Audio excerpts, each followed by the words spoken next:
Hello lettering friends, I'm Sarah from Ensign Insights. In this video, I'm going to show you 3 basic rules of connecting letters that will improve your hand lettering and make those tricky connections hopefully a little bit easier. Because there are so many different styles, there isn't just one right way to connect each letter. In this video, I'll show you some basics that you can apply to any style. Some lettering connections can feel so tricky. I asked on my Instagram what the hardest letters are to connect, and I will share some of those after I show you the 3 rules. If you didn't already tell me on Instagram, let me know below what the trickiest connections are for you. I also have a Skillshare class where I talk about these rules and show you how to connect letters to create your own unique style.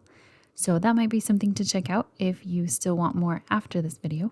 And before we get started, I just want to put a little disclaimer out there. Just remember that all of these rules can be broken as long as you are being intentional. And we're not a computer font, so it's okay if it isn't perfectly exact. The best part of hand lettering is that you get to create it yourself. The goal of these rules is to help you feel confident in being able to connect your letters. All right, let's get right into it. 3 rules of connecting letters. Number 1, the spacing. You want to make sure your space between each letter is consistent. This just takes a lot of practice to build this muscle memory. The size of spacing doesn't matter, but you want to be close to the same throughout. Number 2 is the curve.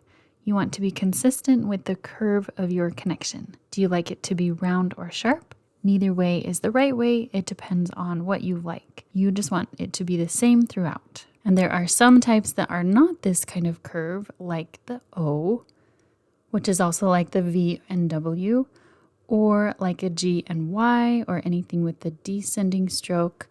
With those ones, just make sure that you are consistent with those types.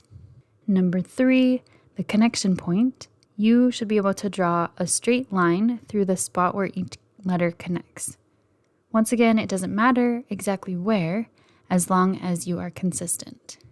You can play around with doing it higher or lower, as it gives a different feel and style just by moving that connection point.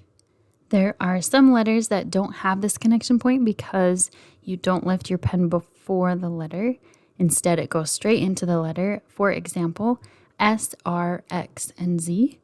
This is one reason these are some common tricky letters to connect to, especially to R since it's a very common letter. For R and these letters, you just want to make sure that you are planning ahead and extending the previous letter to go far enough to be the start of those letters. So now I'm going to leave you with some of the common letter connections that I got from my Instagram, and I will show you these in real time. If you are still looking for more connection help, you can check out my Skillshare class linked below. And I also have a workbook to give you practice with lettering connections.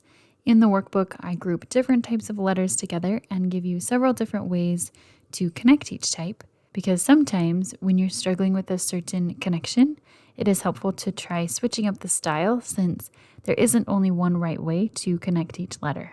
All right, so I will leave you with that real-time lettering, but I'd love to know, did this video help you? Do you have any other tricks that help you as well with connections? I would love to hear your thoughts in the comments. Thank you so much for being here. I appreciate you watching and subscribing to my channel. I will see you next time.